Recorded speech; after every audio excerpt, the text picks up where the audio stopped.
তো দেখতে দেখতে আমরা অবজেক্টিভ 1 যে ডোমেইন আছে সেটাকে আমরা কমপ্লিট করে ফেলেছি। এখন যেহেতু এটা একটা সার্টিফিকেশন এক্সামের টিউটোরিয়াল, তো এ কারণে আমাদের প্রয়োজন হচ্ছে প্র্যাকটিস টেস্টগুলোকে প্র্যাকটিস করা। তো আমরা আমাদের যে রিসোর্স ফাইল আছে সেই রিসোর্স ফাইলের ভেতরে আমরা যদি অবজেক্টিভ 1-এ আসি, সেখানে 5 নম্বরে যে ফোল্ডার আছে সেখানে দেখতে পাবেন এখানে এক্সেল 15A এবং এক্সেল 15B এরকম দুটো ফাইল দেয়া আছে। এক্সেল 15A আপনি যদি ওপেন করেন তাহলে আপনি দেখতে পাবেন এখানে বেশ কিছু টাস্ক এখানে করতে বলা হয়েছে। এখানে মোটামুটি আপনার সব মিলিয়ে 6টা টাস্ক আছে এবং সেটা কোথায় করবেন সে পাশে বিভিন্ন ডেটাগুলো এখানে দেয়া আছে। আবার আপনার যদি এখানে এক্সেল 15B-তে আসেন, সেখানেও বেশ কিছু কাজ আছে। এখানে এখানেও 6টার মতো কাজ আছে। সেইগুলো কার উপরে অ্যাপ্লাই করবেন? সেলস বাই ক্যাটাগরি যে ট্যাব আছে সেইটার উপরে আপনি অ্যাপ্লাই করবেন। তো এই প্রত্যেকটা কাজ চেষ্টা করবেন যে দুটো ফাইলের কাজই যেন আপনি খুব অল্প সময়ে, খুব বেশি হলে 14 মিনিট বা 15 মিনিটের মধ্যে আপনি করে ফেলতে পারেন, সেভাবেই ট্রাই করবেন। এবং করে যদি খুব ভালোভাবে করতে পারেন, আপনার সময়টাকে কমিয়ে আনতে পারেন, তাহলে বোঝা যাবে আপনি মোটামুটিভাবে আপনার এই পরীক্ষার জন্য প্রস্তুত হয়েছেন। তো এখন আমরা চেষ্টা করি সবাই মিলে, এবং এর পরের যে ভিডিও আছে সেই ভিডিওতে আপনি কিভাবে এই কাজটা করতে হতো আসলে সেই প্রসেসটা আপনি জানবেন। তো আমরা সবাই শুরু করছি। ধন্যবাদ। ধন্যবাদ।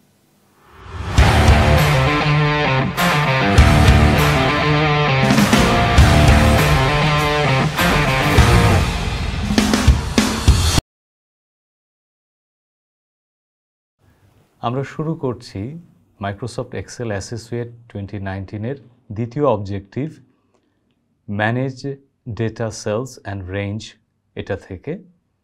এখানে যে অবজেক্টিভগুলো রয়েছে, ম্যানিপুলেট ডেটা ইন ওয়ার্কশিটস, যার ভেতরে paste data by paste special option, fill cells by using autofill, insert and delete multiple column and rows, insert and delete সেলসগুলো রয়েছে যেগুলো আমরা কিছুক্ষণ পরেই দেখব। এছাড়া আর যেসব অবজেক্টিভ আছে তার ভিতরে format cells and range, define reference names, summarize data visually, এই কয়টি আলাদা আলাদা অবজেক্টিভ রয়েছে। তো চলুন শুরু করা যাক। ধন্যবাদ।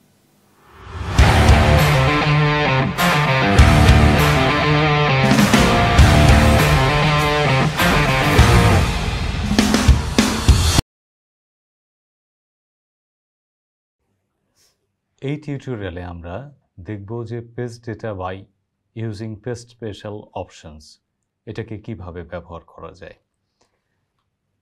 আমরা জানি যে গুরুত্বপূর্ণ কিছু তথ্য আমরা যদি কপি করি সেটাকে পেস্ট করার প্রয়োজন পড়ে। তো পেস্ট করার ক্ষেত্রে গুরুত্বপূর্ণ হচ্ছে যে আপনি পেস্ট যখন করছেন ডেটাটাকে কিভাবে পেস্ট করছেন। তো সেই অপশনটা আমরা দেখতে যাচ্ছি। আমরা যদি রিসোর্স ফাইলে আসি, রিসোর্স ফাইল থেকে আমরা অবজেক্টিভ 2-তে আসছি, সেখান থেকে আমরা 2-1 এক্সেলের যে ফাইলটা আছে সেটা আমরা ওপেন করলাম। এখানে দুটো ওয়ার্কশিট ট্যাব আছে। একটা আছে অ্যাড বাই কনস্ট্রেইনস। এখানে আমরা দেখতে পাচ্ছি যে দুটো টেবিল রয়েছে। ওপরে যে টেবিলটা আছে ম্যাগাজিনের বিভিন্ন যে অ্যাডের কস্টিং সেগুলো দেয়া আছে।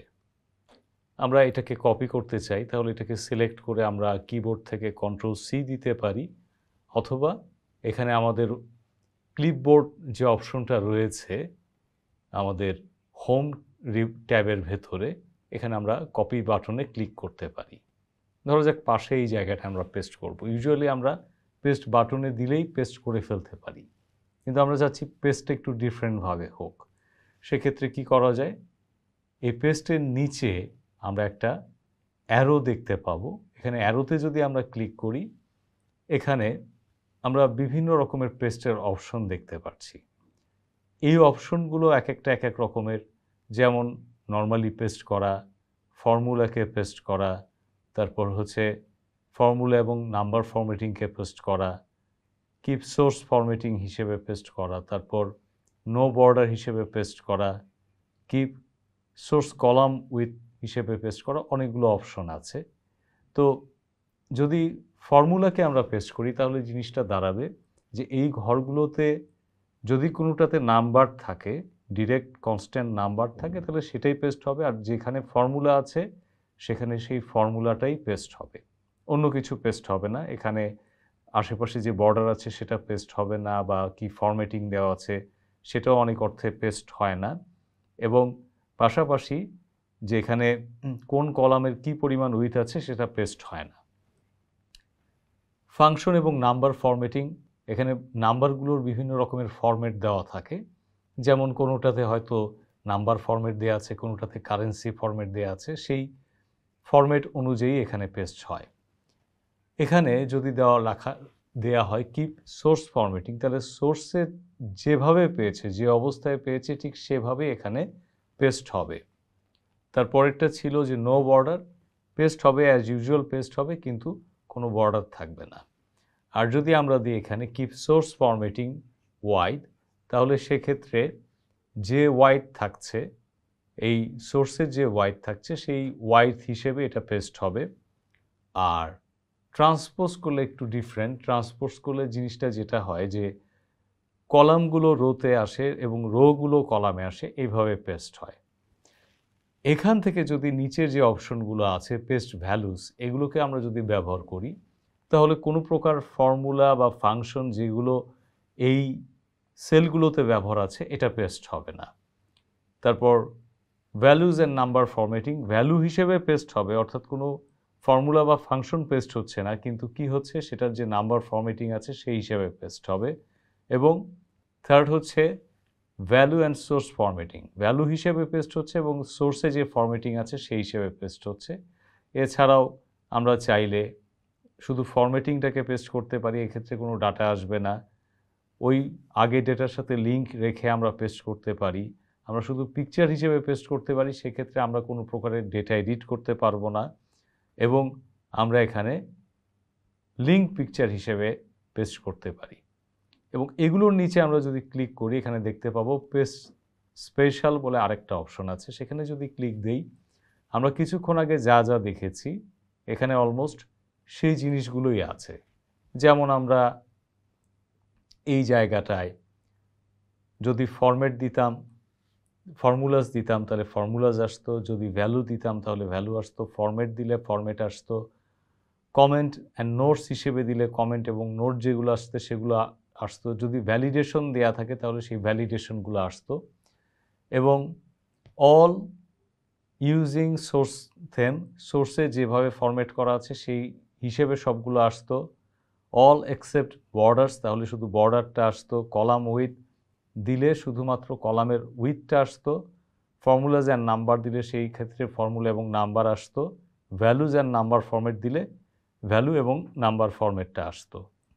এবং এখানে আরেকটা অপশন এই জায়গাটায় আছে যেটাকে বলা হচ্ছে যে অপারেশন, চাইলে যেই জায়গাটায় পেস্ট করা হচ্ছে সেখানে যে আউটপুট আছে সেই আউটপুটের সাথে আগে থেকে যে সোর্সে যা আছে সেটা এখানে অ্যাড আপ হতে পারে, মাল্টিপ্লাই হতে পারে, সাবট্র্যাক্ট হতে পারে, ডিভাইড হতে পারে। এখানে আমরা চাইলে ব্ল্যাঙ্ক যে রো বা ব্ল্যাঙ্ক কলাম যেগুলো আছে সেগুলোকে আমরা স্কিপ করতে পারি, চাইলে আমরা এটাকে ট্রান্সপোজ করতে পারি। তো ধরা যাক আমরা এখানে ভ্যালুকে পেস্ট করতে চাচ্ছি এবং আমরা বলছি অল ইউজিং সোর্স থেম, ওকে করে দিচ্ছি। আমরা দেখতে পাচ্ছি যে এভাবেই চলে আসছে। একই জিনিস আমরা এখানে যদি আনডু করি, আবার যদি এখান থেকে পেস্ট স্পেশালে আসি এবং এখান থেকে যদি কলাম ওয়াইডটা দেই, ওকে করি, তাহলে খেয়াল করেন কোনো কিছুই কিন্তু পেস্ট হয়নি, কিন্তু কি হলো, শুধুমাত্র এই ওখানে যে কলাম ওয়াইডটা আছে এক্স্যাক্ট ওই জিনিসটা এখানে কপি করেছে। তো এভাবে আমরা বিভিন্ন একটা সোর্সের একটা ডেটা থেকে সেটার ফরম্যাটিং হতে পারে, সেটার বর্ডার হতে পারে, সেটার ডেটা হতে পারে, বিভিন্ন জিনিস আমরা এখান থেকে নিয়ে আমরা কি করতে পারি, এই জায়গাগুলোতে আমরা এখানে পেস্ট করে দিতে পারি। তো আশা করছি এই বিষয়টি আমাদের বেশ কাজে আসবে এবং আপনারা পরীক্ষার সময় খুব সফলভাবে এটা ব্যবহার করতে পারবেন। ধন্যবাদ। ধন্যবাদ।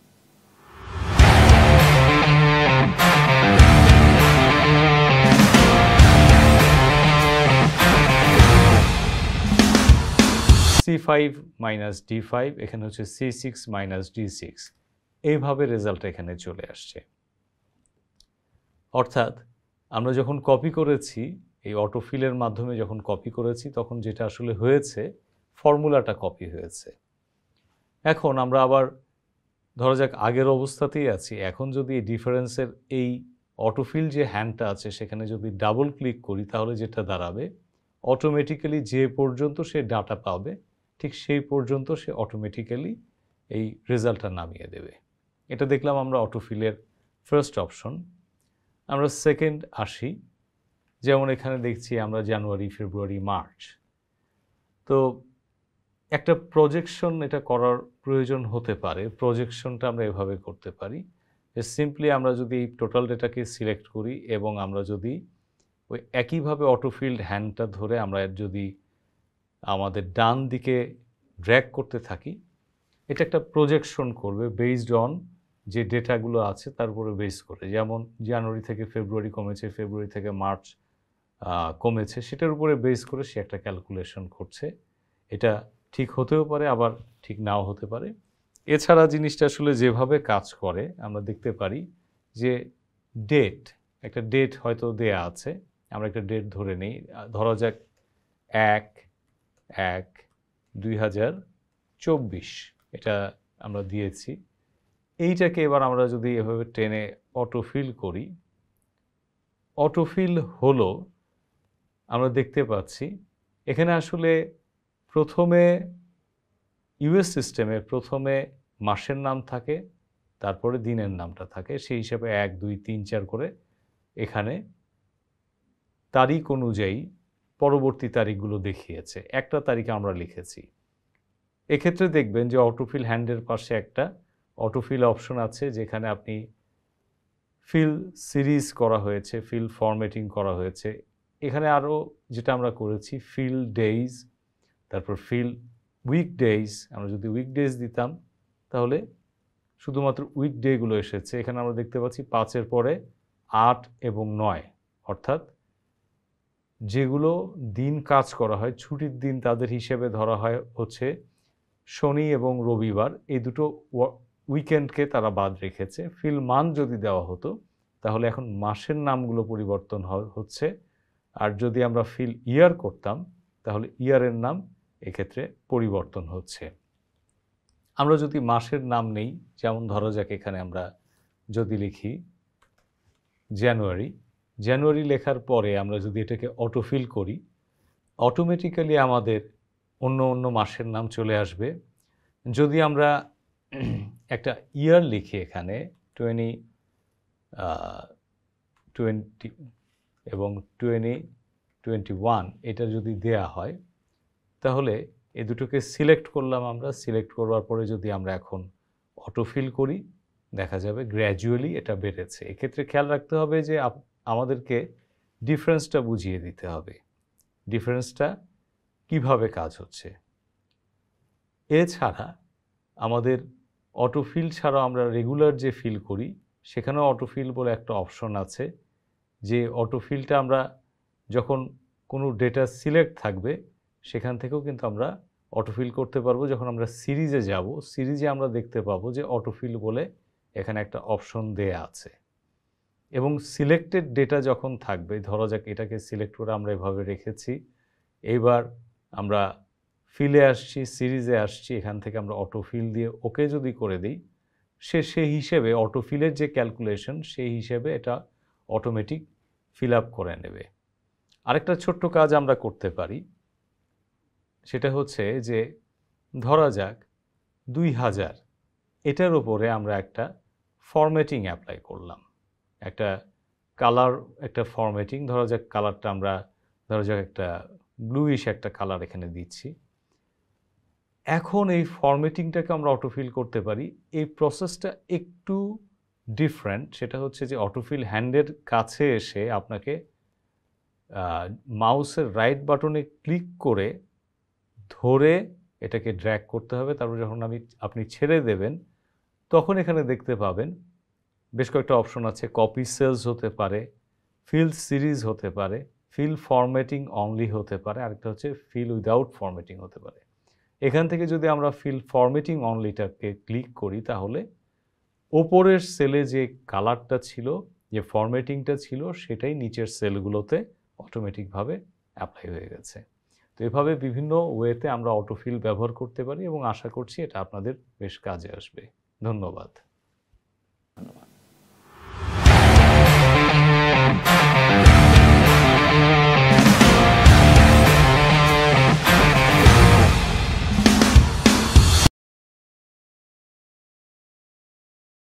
এবারে টিউটোরিয়ালে আমরা শিখব যে কিভাবে আমরা একটা এক্সেল শিটে অতিরিক্ত রো অথবা কলাম অ্যাড করতে পারি অথবা নির্দিষ্ট পরিমাণ রো এবং কলাম ডিলিট করতে পারি। আসেন বিষয়টা আমরা লক্ষ্য করি। আমরা ওয়ার্কশিটটিতে আছি। এটা হচ্ছে Excel 2x1 add by constrain.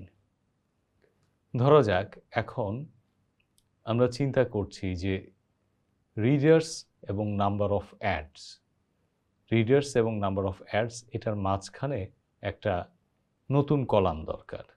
তাহলে যে কাজটি করতে হবে, ডি এবং ই এর মাঝখানে একটা কলাম তৈরি করতে গেলে ই কলাম যে টাইটেল আছে তার উপরে রাইট বাটনে ক্লিক করতে হবে এবং এখানে আমরা যে পপ আপ মেনুটা আসছে সেখান থেকে যদি আমরা ইনসার্টে ক্লিক করি একটা নতুন কলাম তৈরি হয়ে যাবে। যদি ব্যাপারটা এমন হয় যে আমাদের দুটো কলাম তৈরি করা প্রয়োজন, সেক্ষেত্রে আমরা যে কাজটা করতে পারি, আমরা যেমন হচ্ছে এফ এবং জি এর মাঝখানে আমরা দুটো কলাম তৈরি করতে চাই, সেক্ষেত্রে জি এবং এইচ দুটোকে যদি একসাথে আমরা সিলেক্ট করি এবং জি এবং এইচ এর মাঝখানে যদি আমরা ওপরে রাইট বাটনে ক্লিক করি, পপ আপ মেনু থেকে আমরা ইনসার্টে ক্লিক করলে দুটো কলাম এখানে তৈরি হয়ে যাচ্ছে। একইভাবে আমরা দেখছি 4 এবং 5 যে রো নাম্বারগুলো আছে সেখানে 5-এর উপরে যদি আমরা রাইট ক্লিক করি রো নাম্বারে, তারপর সেখান থেকে যদি আমরা ইনসার্ট দিই নতুন একটা কলাম তৈরি হচ্ছে। আমরা যদি 7 এবং 8, 9 তিনটাকে একসাথে সিলেক্ট করি এবং সেই রো নাম্বারগুলোর উপর যদি আমরা রাইট ক্লিক করে ইনসার্টে দিই তাহলে একসাথে আমাদের 3টা রো ক্রিয়েট হয়ে যাচ্ছে। এ তো দেখলাম যে কিভাবে রো এবং কলাম ক্রিয়েট করতে হয়। এখন সেগুলো যদি মুছে ফেলার প্রয়োজন থাকে সেক্ষেত্রে আমরা যেটা করতে পারবো, ই এর ওপরে আমরা রাইট ক্লিক করলাম, এখান থেকে যদি ডিলিটে প্রেস করি এটা ডিলিট হয়ে যাচ্ছে। আমরা এফ এবং জি এর ওপরে দুটোকে ড্র্যাগ করলাম, এবার রাইট ক্লিক করলাম, ডিলিটে প্রেস করলাম, এই দুটো ডিলিট হয়ে গেল। যদি ব্যাপারটা এমন দরকার পড়ে অ্যাট এ টাইম মাল্টিপল আমাদের রো ডিলিট করতে হবে বা কলাম ডিলিট করতে হবে, এই ক্ষেত্রে আমরা 5 নাম্বার যে রোটা আছে সেটা সিলেক্ট করেছি।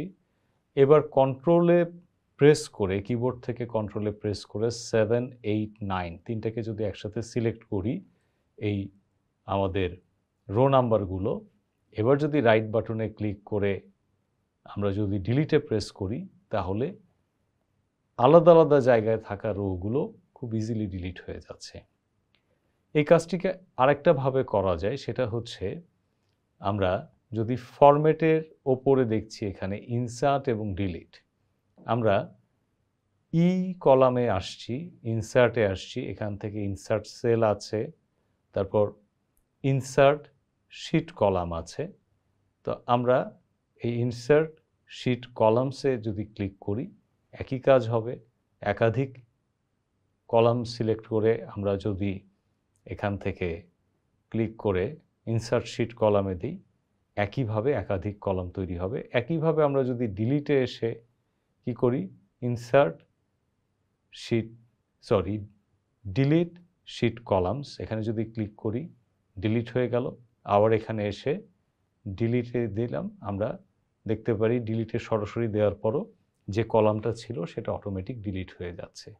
তো এভাবে আমরা এই ওয়ার্কশিটে অ্যাডিশনাল কলাম এবং রো তৈরি করতে পারি এবং ডিলিট করতে পারি। আশা করি বিষয়টা কাজে আসবে। ধন্যবাদ। ধন্যবাদ।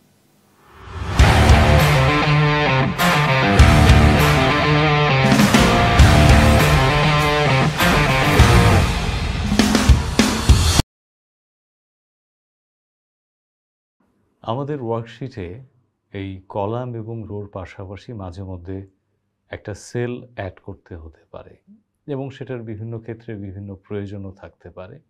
তো এই কাজটা আমরা কিভাবে করতে পারি সেটা একটু খেয়াল করব। আমরা এখন আছি এক্সেল 2x1 এর প্রাইস লিস্ট শিটটাতে এবং আমরা যদি দেখি এখানে খুব নমিনাল কিছু ডেটা আছে।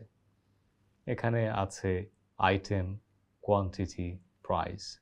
ধরা যাক এই আইটেম 1, তারপর কোয়ান্টিটি এবং প্রাইস, এই তিনটাকে আমরা সিলেক্ট করে এখানে যদি আমরা অটোফিল করি, বেশ কিছু ডেটা আমরা বানিয়ে নিলাম যেন কাজের স্বার্থে আমরা বুঝতে পারি। তো এখন এই জায়গাটাতে আমরা যে কাজটা করতে চাচ্ছি, যে ধরা যাক কোনো একটা ডেটা আমরা ডিলিট করতে চাচ্ছি এবং ডিলিট করার পেছনে একটা কারণ থাকতে পারে। কারণটা এরকম যে বেসিক্যালি এখানে আইটেম 2 দেয়া আছে, ধরা যাক এখানে আইটেম 2 নেই, এখানে আইটেম 2 নেই এবং আইটেম 2 এর প্রাইসটা অ্যাকচুয়ালি আইটেম 3 এর প্রাইস, আইটেম 4 এর প্রাইসটা অ্যাকচুয়ালি আইটেম 3 এর প্রাইস। তো এরকমভাবে যদি একটু এলোমেলো হয়ে থাকে তাহলে আমাদের প্রয়োজন হবে এই আইটেম 2টাকে ডিলিট করার। সো ডিলিট করার ক্ষেত্রে আমরা দুভাবে ডিলিট করতে পারি। আমরা আইটেম 2 এর উপরে এসে রাইট ক্লিক করলাম, এখানে আমরা দেখতে পাচ্ছি ইনসার্ট এবং ডিলিট বলে দুটো অপশন আছে। আমরা যদি ডিলিটে প্রেস করি এইখানে একটা অপশন আসে এবং এই অপশনটা বেশ গুরুত্বপূর্ণ। একটা বলছে শিফট সেলস লেফট, একটা বলছে শিফট সেলস আপ, একটা বলছে এন্টায়ার রো, একটা বলছে এন্টায়ার কলাম। কোনটা কি কাজ করে আমরা একটু দেখে নিই। শিফট সেলস লেফট এটা যদি দেয়া হয়, আমরা যদি ওকে করি তাহলে ওটার ডান পাশে যেটাকে আমরা ডিলিট করলাম সেটার ডান পাশে যে সেলগুলো আছে সেগুলো বাম পাশে চলে আসছে। এখন এই কাজটা না করে আমরা যদি ডিলিট নেওয়ার সময় শিফট সেলস আপ করতাম, ওকে করতাম, তাহলে যে জিনিসটা আমরা চাচ্ছিলাম যে নিচ থেকে যে আইটেমগুলো আছে আইটেম 3 এবং আইটেম 4 সেগুলো উপরে চলে আসবে। এখন আমরা ধরা যাক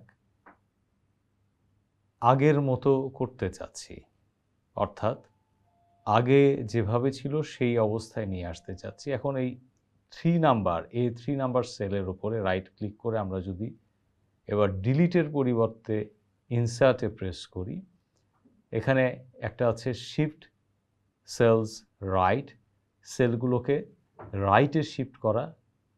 ওকে করলাম, একটা এমটি সেল আসলো ঠিকই, কিন্তু সেটা পুশ করলো আমাদের আইটেম 3 সহ তার পাশে ডান পাশে যে সেলগুলো ছিল প্রত্যেকটাকে ডান দিকে পুশ করলো।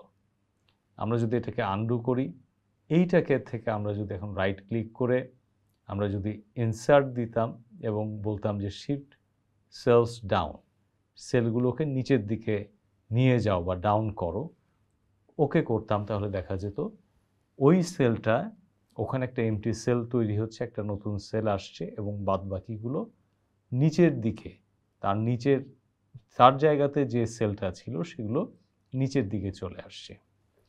তবে এক্ষেত্রে আরও দুটো অপশন আছে যেটা আমরা ইন্টেনশনালি স্কিপ করেছি, যেটা আমরা আসলে কিছুক্ষণ আগেই দেখেছি। ইনসার্টে এসে আমরা ইনসার্ট দেওয়ার সময় চাইলে এন্টায়ার রো দিতে পারতাম, তাহলে একটা রো শিফট হতো।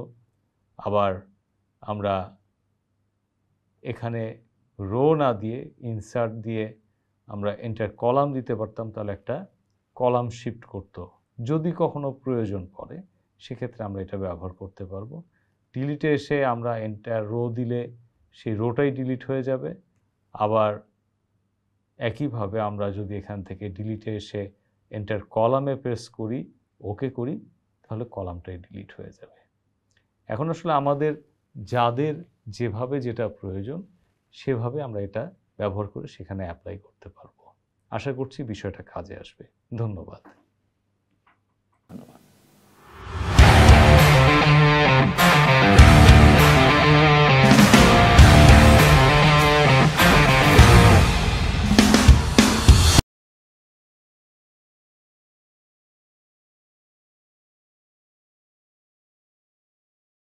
এই টিউটোরিয়ালে আমরা দেখব যে কিভাবে আমরা কুইক অ্যাক্সেস টুলবারকে ব্যবহার করতে পারি এবং এটার বিভিন্ন অপশনকে আমাদের প্রয়োজনে সেট করে নিতে পারি।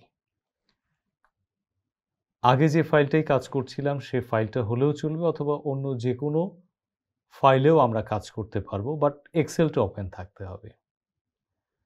কুইক অ্যাক্সেস টুলবার মূলত কি? আমাদের এক্সেলের একদম টপে যে টাইটেল বারটা থাকে, এই টাইটেল বারের একদম বাম পাশে আমরা অটো সেভ থেকে শুরু করে save button, undo, redo button সহ আরও কিছু বাটন দেখে থাকি। এগুলোই হচ্ছে quick access toolbar. Quick access টুলবারের সবচেয়ে বড় সুবিধাটা হচ্ছে যে কিছু কিছু কমান্ড আমাদের বিভিন্ন রিবনে বিভিন্ন ট্যাবের মধ্যে থাকে। সেই ট্যাব থেকে একটা অপশন, সেখান থেকে আরেকটা অপশন, সেখান থেকে গিয়ে খুঁজে বের করার প্রয়োজন হয়। কিন্তু কুইক অ্যাক্সেস টুলবারে আমরা যদি কোনো একটা বাটনকে নিয়ে আসি, সেটা খুব সহজেই সেখান থেকে আমরা ব্যবহার করতে পারি। আবার যখন প্রয়োজন পড়ে না তখন খুব সহজেই সেখান থেকে আমরা রিমুভ করে দিতে পারি। যেমন আমি এখন ইনসার্টে আছি। ইনসার্ট থেকে ধরা যাক আমি এখানে কমেন্ট ব্যবহার করতে চাচ্ছি। সো কমেন্টের জন্য আমাকে প্রত্যেকবার যেটা করতে হবে, হোম থেকে ইনসার্ট ট্যাবে আসতে হবে, তারপর এখানে এসে আমাদের কমেন্টে ক্লিক করতে হবে। কিন্তু এই টুলটাকে যদি আমি ইনস্ট্যান্টলি ব্যবহার করতে চাই, দেখা যায় আমাকে প্রায়ই কমেন্ট করতে হয়, তাহলে এই কমেন্টের ওপরে আমি যদি এখানে রাইট ক্লিক করি, আমরা একটা অপশন এখানে দেখব যে add to quick access toolbar, এখানে আমরা ক্লিক করে দিলাম। এখানে ক্লিক করা মাত্র আমরা ওপরে যে আমাদের কুইক অ্যাক্সেস টুলবার পোর্শন আছে সেখানে আমরা দেখতে পাচ্ছি ইনসার্ট কমেন্ট, এটা এখানে চলে আসছে। আবার আমাদের কাছে মনে হচ্ছে এখানে যে উপরে যে অপশন আমরা দেখছি টাচ মাউস মোড, এটাকে আমরা চেঞ্জ করতে চাচ্ছি, রাইট ক্লিক করে এখান থেকে যদি remove from quick access toolbar দিই চলে যাবে। এখানে আমরা আরেকটা দেখছি অটো ফরম্যাট, রাইট ক্লিক করে remove from quick access toolbar দিলাম, চলে গেল। এখন কুইক অ্যাক্সেস টুলবারে কিভাবে নিয়ে আসা যায় বা কিভাবে এটাকে রিমুভ করা যায় সেটা আমরা দেখলাম। কুইক অ্যাক্সেস টুলবারের পাশে একটা বাটন আছে, সেই বাটনে ক্লিক করলে এখানে অনেকগুলো আমরা কমান্ড দেখতে পাই, new, open, email, quick print, spelling, sort ascending, sort descending, এগুলো যে কোনো কমান্ড চাইলে আমরা এখানে সেট করে দিতে পারি। আবার এখানে মোর কমান্ডস বলে একটা অপশন আছে, সেখানে যদি দেই, এখানে পপুলার কমান্ডগুলো এখানে আছে, সেই পপুলার কমান্ডগুলোর ভেতর থেকে যেটা আমার খুব প্রয়োজন সেটা আমরা এখানে সেট করে দিতে পারি। অথবা এই popular command choose the command from, এখানে এসে আমরা অল কমান্ড দিই, তাহলে এক্সেলে যত রকমের কমান্ড হতে পারে সব কমান্ডের ভেতর থেকে যে কোনো একটা বিশেষ কমান্ড আমি এখান থেকে আলফাবেটিক্যালি সার্চ করে সেটাকে এখানে ক্লিক করলাম, এবং ক্লিক করার পরে আমরা যখন অ্যাড দিয়ে পাশে নিয়ে আসছি এবং আমরা যখন ওকে করছি, সেই অপশনটাও এখানে যোগ হয়ে যাচ্ছে। আর এমনটা হতে পারে যে কুইক অ্যাক্সেস টুলবারে আপনার কমান্ড আস্তে আস্তে এটা খুব বড় হয়ে যাচ্ছে এবং আপনার হয়তো ডেটা অনেক বেশি, মানে এই টাইটেল এরিয়াটা অনেক বেশি স্কুইজড হয়ে যাচ্ছে। সেক্ষেত্রে আপনি যেটা করতে পারেন, এখানে কাস্টমাইজ কুইক অ্যাক্সেস টুলবারে ক্লিক করে এইখানে দেখবেন নিচের দিকে লেখা আছে show below the ribbon. Show below the রিবনে যদি আপনি ক্লিক করেন, তাহলে ওপরের এই পোর্শন থেকে কুইক অ্যাক্সেস টুলবার মুভ করে নিচে চলে আসে এবং আপনার পক্ষে আরও অনেক বেশি কমান্ড এখানে রেখে দেওয়াটা সহজ হয়। আবার উপরে নিয়ে যেতে চাইলে ওই কুইক অ্যাক্সেস টুলবারের আপনার ডান পাশের যে অ্যারো আছে সেখানে ক্লিক করে শো অ্যাবভ দ্য রিবন দিলে আবার ঠিক আগের জায়গায় যায়। এভাবে আমরা কুইক অ্যাক্সেস টুলবারটাকে আমাদের প্রয়োজনে সেট করতে পারি এবং আমাদের কাজে লাগাতে পারি। আশা করছি বিষয়টি আমাদের পরীক্ষার ক্ষেত্রে কাজে আসবে। ধন্যবাদ।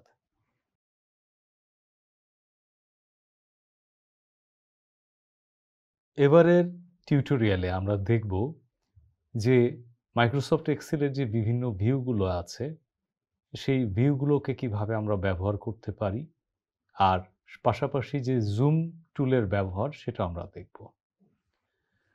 এজন্য আমরা লাস্ট যে ফাইলটা ব্যবহার করছিলাম সেই ফাইলটাকেই ব্যবহার করছি। আমাদেরকে ভিউগুলোকে ব্যবহার করার জন্য আসতে হবে হোম ট্যাব থেকে শুরু করে একেবারে ভিউ ট্যাবে রিবনের, অথবা আমরা ভিউকে খুব দ্রুত অ্যাক্সেস করতে পারি আমাদের এই স্ট্যাটাস বার, অর্থাৎ আমাদের ওয়ার্কশিটের নিচে যে বারটা আছে সেই বারের সেখানে আমরা নরমাল, পেজ লেআউট এবং পেজ ব্রেক প্রিভিউ এখান থেকে আমরা অ্যাক্সেস করতে পারি। সেম জিনিস কিন্তু দেখেন ওপরে normal, page break, print, page layout এবং এখানে একটা অ্যাডিশন আছে কাস্টম ভিউ। এখন এই ভিউগুলোর মধ্যে পার্থক্য কি আমরা যদি দেখার চেষ্টা করি, যখন নরমাল আছে আমরা শুধু কলাম এবং রো এর আকারে জিনিসগুলোকে দেখতে পারি এবং যেখানে যেখানে ডেটা আছে আমাদের সেই ডেটাগুলো দেখা যায়।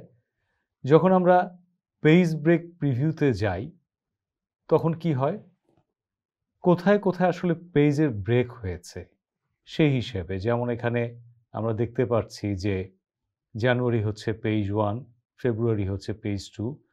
হঠাৎ করে যদি আমি এই পেজটাতে এই সেলে যদি কিছু লিখি, এখানে আমি হ্যালো টাইপ করলাম, এটা কিন্তু আমার এখন পর্যন্ত হচ্ছে পেজ 1 এর ভেতরে। আমি যদি আরও দূরে লিখি, এটা পেজ 1 এর ভেতরে যাচ্ছে।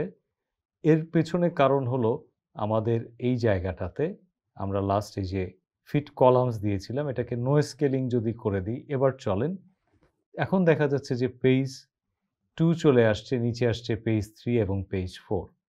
অর্থাৎ আমার এটাকে ডিভাইড করে কোথায় পেজ 1, কোথায় পেজ 2, কোথায় পেজ 3, কোথায় পেজ 4 এটা আমরা দেখতে পারি। এখান থেকে যদি আমরা পেজ লেআউটে আসি তাহলে যেটা হবে, এটা ঠিক প্রিন্ট আকারেই দেখাবে। প্রিন্টের সময় পেজটা কেমন থাকবে, কোন পোরশন কোনটাতে পড়ছে সেটা আমরা দেখতে পাবো এবং সেই অনুযায়ী শুধু পেজের আকারে দেখতে পাবো। যেগুলো প্রিন্ট হবে সেগুলোকে আমরা দেখতে পাচ্ছি যে হোয়াইট পেজ আকারে, আর যেগুলো প্রিন্ট হবে না সেগুলোকে আমরা দেখতে পাচ্ছি কিছুটা গ্রেড, একটু ঝাপসা একটা কালারের একটা পেজ আকারে দেখছি। আরেকটা জিনিস আমাদের খুব কাজে আসে যেটা হচ্ছে কাস্টম ভিউ। কাস্টম ভিউটা যদিও পরীক্ষার ক্ষেত্রে তেমন আসে না, তবে আমরা খুব শর্ট একটা ডেমো দিয়ে আপনাদেরকে দেখানোর চেষ্টা করব।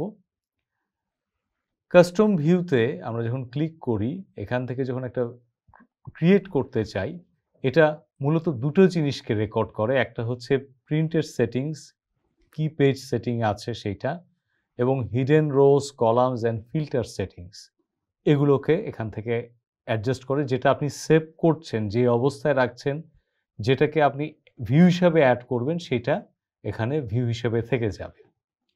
যেমন এখানে আমরা দেখতে পাচ্ছি একেবারে ভোর 5টা থেকে শুরু করে বিকেল 5টা পর্যন্ত এখানে একটা ডেটা এখানে দেয়া আছে। তো আমরা ধরা যাক সকাল 5টা থেকে শুরু করে আমরা এই 12টা পর্যন্ত, 11টা পর্যন্ত একটা টাইম ধরে নিই। এখানে 12টা থেকে শুরু করে বিকেল 5টা পর্যন্ত এইখানে যে ডেটাটা আছে এটার উপরে সিলেক্ট করলাম কলাম ওয়ারি, রাইট বাটনে ক্লিক করে আমি এখান থেকে হাইডে ক্লিক করছি। এখন শুধুমাত্র আমরা দেখতে পাচ্ছি এখানে কি আছে, এখানে শুধু এই সকালের ডেটাটা আছে। এইবার কাস্টম ভিউতে এসে অ্যাড দিয়ে আমি এখানে যদি টাইপ করি মর্নিং টাইপ করলাম, এবার আমি যদি ওকেতে প্রেস করি তাহলে এটা মর্নিং ভিউ হিসেবে থেকে যাচ্ছে। আবার কি করব, আই থেকে পি এটাকে সিলেক্ট করে এখান থেকে আমরা আনহাইড করব এবং 5টা থেকে 11টা এই টাইমটাকে রাইট ক্লিক করে আবার আমরা এখানে হাইড করলাম। এখানে আরেকটা সেট আসলো। এবার কি করতে হবে, এবার আমাদের কাস্টম ভিউতে এসে এখান থেকে অ্যাড করব, এটাকে দিব আফটারনুন। হিসেবে আমরা ওকেতে প্রেস করছি। এইবার এই দুটোকে আমরা আবার আগের অবস্থায় নিয়ে আসি। ডেটাটাকে সিলেক্ট করে এখান থেকে আমরা আনহাইড করছি। এখন যদি আমরা কাস্টম ভিউতে আসি, আমরা যদি মর্নিংটাকে সিলেক্ট করে শো করি তাহলে মর্নিংটা দেখাবে। আবার কাস্টম ভিউ এসে আমি যদি আফটারনুনকে সিলেক্ট করে শো করি তাহলে আফটারনুনের শিডিউলটা দেখাবে। একইভাবে কিন্তু ফিল্টারও কাজ হবে।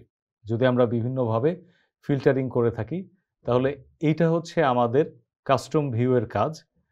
আর এই ভিউগুলোকে যেমনভাবে আমরা এখানে অ্যাড করেছি ঠিক একইভাবে আমরা এখান থেকে ডিলিটও করে দিতে পারবো এবং ডিলিটটা খুব ইজি হবে। এখান থেকে এসে জাস্ট ভিউটাকে সিলেক্ট করব, এখান থেকে আমি ডিলিটে প্রেস করব, যেগুলো আমার প্রয়োজন নেই আমি ডিলিট করে দিতে পারবো।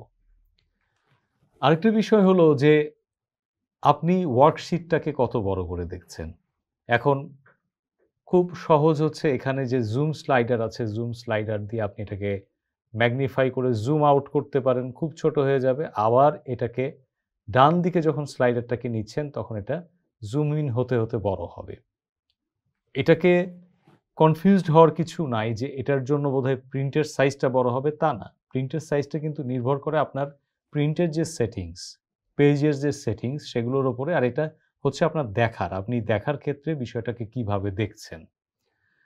জুমের ক্ষেত্রে আরও কিছু কাজ আমরা এখানে যে টুলবারগুলো আছে সেখান থেকে আমরা করতে পারি। যেমন আমরা এখানে জুম বাটনে যদি ক্লিক করি, জুমের ম্যাগনিফিকেশন অনুযায়ী যে 200% জুম হলে কেমন হয়, এখান থেকে 75% জুম দিলে কেমন হয়, আপনি এখান থেকে অ্যাডজাস্ট করতে পারবেন। এবং যে অবস্থাতেই থাকেন না কেন, আপনার হয়তো ইমিডিয়েট এখনই প্রয়োজন 100%-এ ব্যাক করা, 100%-এ ক্লিক করলে আবার সেই আগের অবস্থায় আসবেন। আবার যদি এমন হয় যে আপনার শুধু এই নির্দিষ্ট পরিমাণ ডেটাটা আপনার দেখা প্রয়োজন, এর বেশি আপনার দেখার প্রয়োজন নেই, আপনি কি করবেন, নির্দিষ্ট অংশ সিলেক্ট করে এখানে দিয়ে দেবেন জুম টু সিলেকশন, তাহলে ঠিক সেটুকু দেখার মতো অবস্থা এখানে করে দেবে। তো এটাই মোটামুটি জুম সেটিংস এবং আমাদের ওয়ার্কবুকের যে ভিউগুলো আছে সেটাই। এটাকে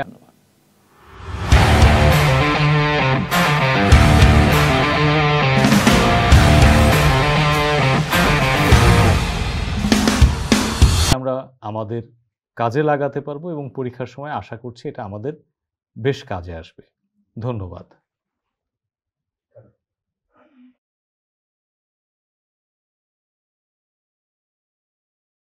এবারের টিউটোরিয়ালে আমরা দেখব যে আমাদের যখন লং ওয়ার্কশিটগুলো নিয়ে কাজ করতে হয়, যেখানে অসংখ্য ডাটা থাকে, সেই ডাটাগুলোকে ঠিকভাবে নেভিগেট করার জন্য যেন আমাদের রো বা কোনো একটা কলামকে ফিক্স রেখে বাকি ডেটাগুলো আমরা দেখতে পারি, সেটা আমরা কিভাবে করতে পারি। আমাদের এই অবজেক্টিভটা হচ্ছে fridge worksheet rose and columns. তো এই জন্য আমরা আমাদের রিসোর্স ফোল্ডারে অবজেক্টিভ 1-এর 4 নম্বর ফোল্ডার থেকে এক্সেল 414 যেটা আছে সেটা আমরা ওপেন করছি। এখানে কন্টেন্টটাকে আমরা এনাবল করে নিচ্ছি। আমরা এই জায়গাটায় যেটা দেখতে পাচ্ছি যে এখানে কিছু ইনভেন্টরি লিস্টিং আছে এবং এই ইনভেন্টরি লিস্টিংটা আমাদের হরাইজন্টালি তেমন বড় নয়, তবে ভার্টিক্যালি এটা অনেকগুলো ডেটা এখানে আছে। সো এই ডেটাগুলোকে নেভিগেট করতে গেলে যখন আমরা বটমের দিকে চলে যাচ্ছি তখন দেখা যাচ্ছে যে উপরে আসলে কোনটা কি এটার কোনো কিছুই কিন্তু বোঝা যাচ্ছে না। তো এটা যেন যখন আমরা ওয়ার্কশিটে কাজ করছি পুরোটা বোঝা যায়, এই জন্য আমাদের এখন ফ্রিজিংয়ের যে অপশনটা আছে সেই অপশনটা এখানে ব্যবহার করতে হবে। কিভাবে আমরা করতে পারি? প্রথমে আমাদেরকে আসতে হচ্ছে ভিউ ট্যাবে। ভিউ ট্যাবে আসবার পরে যদি এরকম কিছু আসে সেখানে নট নাও আমরা দিতে পারি। ভিউ ট্যাবে আসবার পরে আমরা দেখতে পাচ্ছি যে এখানে যে উইন্ডোর ভেতরে ফ্রিজ পেন বলে একটা অপশন আছে। ফ্রিজ পেনের অপশনের পাশে আমরা আরও দুটো দেখতে পাচ্ছি, এখানে স্প্লিট আছে, ফ্রিজ টপ রো আছে, ফ্রিজ ফার্স্ট কলাম আছে। তো আমরা যে কাজটা করতে পারি, যদি আমরা ফ্রিজ টপ রোটা দিই তাহলে যেটা হবে টপ রো এই ইনভেন্টরি লিস্টিংটা ফ্রিজ হয়ে থাকবে। আবার এখান থেকে যদি আমরা ফ্রিজ ফার্স্ট কলাম দিয়ে দিই তাহলে কি হবে, আমাদের প্রথম কলামটা এখানে ফ্রিজ হয়ে থাকবে। অর্থাৎ প্রথম কলামটা ফিক্স হয়ে আছে আর বাকি কলামগুলো মুভ করছে, এই পার্টটা এখানে ফ্রিজ হয়ে আছে। কিন্তু আমাদের এখানে যে কেসটা, এটা কোনোটার ক্ষেত্রেই অ্যাপ্লিকেবল নয়। তো আমরা যে কাজটা এখন করতে পারি, এখান থেকে আমরা আনফ্রিজ পেন দিয়ে দিচ্ছি, মানে এটা ঠিক আগে যে অবস্থায় ছিল ঠিক সেই অবস্থাতেই থাকবে। এখন আমরা বলছিলাম যে ফ্রিজ পেনের পাশে স্প্লিট বলে একটা অপশন আছে। স্প্লিট অপশনে আমরা যদি ক্লিক করি তাহলে যেটা হয়, একটা ইন্টারসেকশন তৈরি হয় হরাইজন্টালি এবং ভার্টিক্যালি। সেই ইন্টারসেকশন থেকে আমরা ঠিক যে পরিমাণ রাখতে চাই, আমরা দেখতে পাচ্ছি যে ভার্টিক্যালি যে ইন্টারসেকশনটা আছে সেইটাকে আমরা যদি এই ইনভেন্টরি আইডি তারপর নেম এই জায়গায় নিয়ে এসে রেখে দিই এবং হরাইজন্টালি যে আমাদের স্প্লিটটা আছে সেইটাকে যদি আমরা ঠিক ইনভেন্টরি আইডি তার নিচে যে ফ্রম প্রোডাক্ট টেবল অর্থাৎ 3 নাম্বার রোয়ের নিচে আমরা রেখে দিতে পারি। এই অবস্থাটায় থাকলে যখন আমরা ডানে বা বামে বা উপর বা নিচে মুভ করবো এটা আমাদের জন্য ভালো। কিন্তু সমস্যা হলো কি, এখন যদি আমরা এটাকে মুভ মানে কোনোভাবে এটাকে কিন্তু অ্যাডজাস্ট করতে পারি। আমরা তো এই শীটটাকে ব্যবহার করছি, তৈরি করছি অন্যের সুবিধার জন্য। তো কাজেই তারা যেন ভুল না করে ফেলে সেই জন্য আমরা এখন যে কাজটা করব, ফ্রিজ পেন থেকে আমরা ফ্রিজ পেনে ক্লিক করে দেব। যখন ফ্রিজ পেন থেকে এটাকে ফ্রিজ করে দিচ্ছে, এখন আর এটা কেউ মডিফাই করতে পারবে না এবং খুব ইজিলি ডানে বামে বা উপর নিচ এদিকে যেতে পারবে। আরেকটি ছোট অপশন আমরা দেখব, সেটা হচ্ছে যে আমাদের প্রত্যেকটা সেলের সাথে আমরা এখানে একটা করে গ্রিড লাইন দেখতে পাচ্ছি। গ্রিড লাইনটা আছে বলেই প্রত্যেকটা সেল আমরা বুঝতে পারছি। আমরা যদি গ্রিড লাইনটাকে তুলে দেই তাহলে কি দাঁড়াবে, আমাদের এই পাশে দেখছি যে কোনো প্রকারের এক্সট্রা গ্রিড লাইনগুলো এখানে আর দেখা যাচ্ছে না। আবার গ্রিড লাইন যদি আমরা চেক করে দিই তাহলে গ্রিড লাইনগুলো আছে। ওপরে যে ফর্মুলা বারটা আছে সেই ফর্মুলা বারটাকে যদি আমরা তুলে দিই তাহলে ফর্মুলা বার থাকছে না। আবার এখানে ক্লিক করলে ফর্মুলা বার দিলে ফর্মুলা বার চলে আসছে। তো আশা করছি এই ফিচারগুলো আমাদের বেশ কাজে আসবে এবং আমরা এখানে এবিসিডি যদি এই কলাম নেম এবং রো নাম্বার থাকে এগুলোকেও হাইড করতে চাই তাহলে হেডিংটাকে যদি আমরা তুলে দিই তাহলে এটা চলে যাবে। সেক্ষেত্রে আমরা আরও বেশি স্পেস পাবো কাজ করার জন্য। তো আশা করছি এটা আমাদের কাজে আসবে এবং আমরা খুব সুন্দর করে পরীক্ষার সময় এগুলোকে ব্যবহার করব।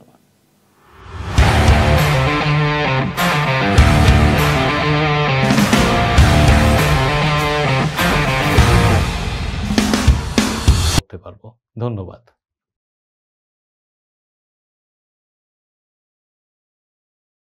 এবারের টিউটোরিয়ালে আমরা দেখব যে উইন্ডোর ভিউকে আমরা কিভাবে চেঞ্জ করতে পারি। এখন প্রশ্ন হচ্ছে উইন্ডোটা আসলে কি? যখন আমরা মাইক্রোসফট এক্সেলে কোনো একটা ফাইল ওপেন করি সেটা মূলত একটা উইন্ডো আকারে আসে। যদিও এটা এক্সেল প্রোগ্রামের ভেতরে, কিন্তু একটা উইন্ডো। এমনও হয় অনেক সময় আমরা একাধিক এক্সেল ফাইল ওপেন করি, সেই প্রত্যেকটা আসে আলাদা আলাদা এক্সেল ফাইল হিসেবে, এক্সেলের উইন্ডো হিসেবে।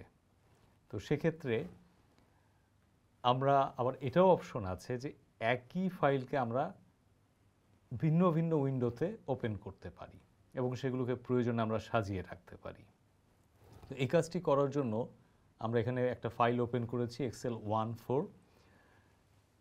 এইবার আমরা যে কাজটি করব, ভিউ অপশনে চলে যাব। সেখান থেকে আমরা দেখতে পাবো যে এখানে নিউ উইন্ডো বলে একটা অপশন আছে উইন্ডোজের ভেতরে। এখানে নিউ উইন্ডোতে আমরা যদি ক্লিক করি তাহলে কি হবে, ওই একই এক্সেল ফাইল অন্য আরেকটা ভিউতে আসবে। আবার আমরা যদি ভিউতে এসে আবার আরেকটা নিউ উইন্ডো দেই, এই একই এক্সেল ফাইলের 3টা ভিউ এখানে আমাদের এই জায়গাটায় চলে এসেছে। তো এখন এগুলোকে আমাদের বিভিন্নভাবে সাজানোর প্রয়োজন হতে পারে। তো সেক্ষেত্রে আমরা এখানে অ্যারেঞ্জ অল বলে একটা অপশন আছে, আমরা যদি টাইলড আকারে দেই, এটা টাইলড আকারে সেট হবে, পাশাপাশি সেট হবে। আমরা যদি এখান থেকে অ্যারেঞ্জ অলে আবার ক্লিক করে হরাইজন্টাল করি, তাহলে এটা হরাইজন্টালি সেট হবে। আবার এখানে অ্যারেঞ্জ অলে ক্লিক করে আমরা যদি এটাকে ভার্টিক্যাল করি, তাহলে এটা ভার্টিক্যাল আকারে সেট হবে। আবার আগের মতো যদি নিতে চাই, তাহলে আমরা যদি এটাকে দিয়ে কাসকেড করি, তাহলে কাসকেড হিসেবে এটা সেট হবে। একটা আছে, তার পেছনে আরেকটা, তার পেছনে আরেকটা, এইভাবে জিনিসটাকে আমরা দেখতে পাবো। এখন এটা একাধিক উইন্ডোর ক্ষেত্রে কিভাবে কাজ করবে? ধরা যাক এই মুহূর্তে আমার এই ফোল্ডারটা, এই ফাইলটা আমাদের ওপেন আছে, এটা ওপেন আছে। আমরা আরেকটাকে ক্লোজ করছি। আবার আমরা আমাদের যে ফোল্ডার আছে সেখানে গিয়ে আরেকটা ফাইল আমরা এখানে ওপেন করছি। ফাইলটা ওপেন হচ্ছে। ওপেন হওয়ার পরে আমরা এটাকে নিয়ে এসেছি। এখন এরকম আমার 20-30টা ফাইল এভাবে থাকতে পারে। আমার এখন এই ফাইলগুলোর মধ্যে খুঁজে পাওয়া মুশকিল যে কোন ফাইলটাকে ওপেন করতে হবে। আমরা যদি ভিউতে আসি, এখানে সুইচ উইন্ডোজ বলে একটা অপশন আছে, সেখানে আমরা দেখতে পাবো যে কি কি উইন্ডো আমার ওপেন আছে। এখানে আমরা দেখতে পাচ্ছি যে এক্সেল 1.4 এটা একটা আছে, এক্সেল 1.4 রেজাল্ট একটা আছে, এবং 1.4-এরই দুটা রয়েছে। যেটাতে ক্লিক করব সেটাই কিন্তু এখানে সুইচ করবে। এভাবে আমাদের প্রয়োজন অনুযায়ী আমরা এক্সেলের এই ভিউগুলোকে ব্যবহার করতে পারি। বিষয়টি আশা করছি আমাদের সবার পরিচিত।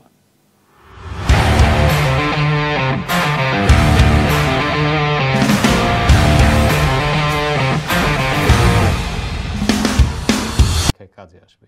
ধন্যবাদ।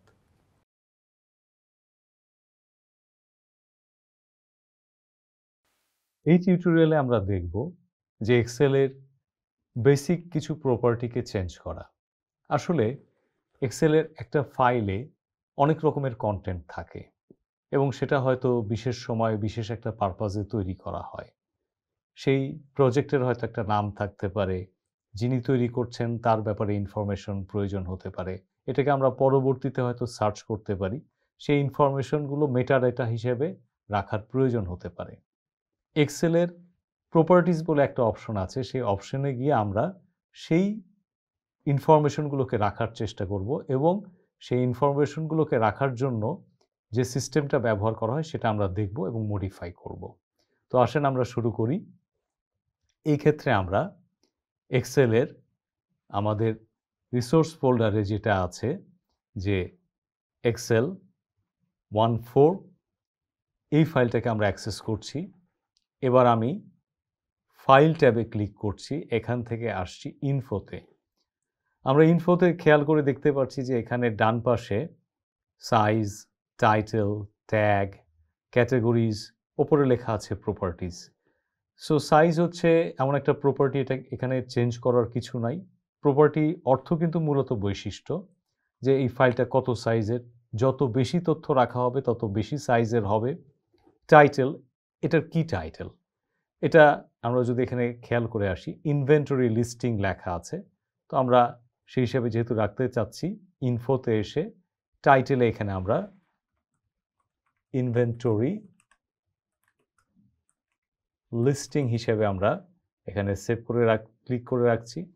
ট্যাগ বলতে বোঝাচ্ছে বিভিন্ন সময় আমরা যদি সার্চ করি, এই ফাইলটাকে হয়তো পরবর্তীতে সার্চ করে পেতে চাচ্ছি, তাহলে কি কি হিসেবে আমরা কি কি কিওয়ার্ড দিয়ে আমরা রাখতে পারবো। তো সেই ক্ষেত্রে আমরা কিওয়ার্ডগুলো এখানে লিখব। আমরা এখানে লিখছি ইনভেন্টরি, তারপরে সেমিকোলন দিচ্ছি, তারপরে এখানে আমরা লিখছি লিস্টিং, তারপর ম্যানেজমেন্ট, এগুলো দিয়ে আমরা এখানে সেভ করে রাখলাম। এটা কোন ক্যাটাগরির জিনিস, এটা হয়তো আমাদের অফিসিয়াল একটা ক্যাটাগরিতে পড়ে, সেটা আমরা রেখে দিলাম। কবে মডিফাই করা হয়েছিল, কবে ক্রিয়েট করা হয়েছে, কবে লাস্ট প্রিন্ট করা হয়েছে, সেই ইনফরমেশনগুলো এখানে থাকে, এগুলোকে মডিফাই করার কিছু নেই। গুরুত্বপূর্ণ হচ্ছে এখানে অথর, লাস্ট মডিফাই করেছে ভিটিউটর বাংলাদেশ। এখন অথর হিসেবে ধরা যাক আমি এই মুহূর্তে কাজ করছি, তাহলে আমি এখানে আমার নামটা এখানে অ্যাড করে দিতে পারি, FUZKBIR লিখে আমরা যদি এখানে এন্টারে প্রেস করি, অথর হিসেবে নামটা এখানে অ্যাড হয়ে যাবে। আর এখানে আরেকটা অপশন আছে ওপেন ফাইল লোকেশন। এই ওপেন ফাইল লোকেশনে দিলে ঠিক এই ফাইলটা কোন ফোল্ডারে আছে সেই লোকেশন থেকে আমাদের ব্রাউজারে, সেটা আমাদের ফাইল ব্রাউজার যেটা আছে সেখানে এই ফাইলটা ওপেন হবে, ঠিক সেই ফোল্ডারটা আমাকে এখানে লোকেট করে দেখাবে। আর শো অল প্রপার্টিজে দিলে আরও বেশ কিছু প্রপার্টিজ আছে, যেমন স্ট্যাটাস কি, এটা আমরা যদি মনে করি যে এখন কমপ্লিট হয়ে গেছে তাহলে এখানে লিখব কমপ্লিটেড। তারপর এখানে সাবজেক্ট কি বিষয়ের উপরে লেখা, হাইপার লিঙ্ক বেস, কোনো ওয়েবসাইট থেকে যদি এটা ডাউনলোড করা হয় সেই ওয়েবসাইটের ইউআরএল, কোন কোম্পানি, এটা ভিটিউটর থেকে তৈরি করা হয়েছে, তো আমি এখানে vtutor.org এখানে লিখে রাখছি, এবং আরও কিছু এখানে করার সুযোগ আছে।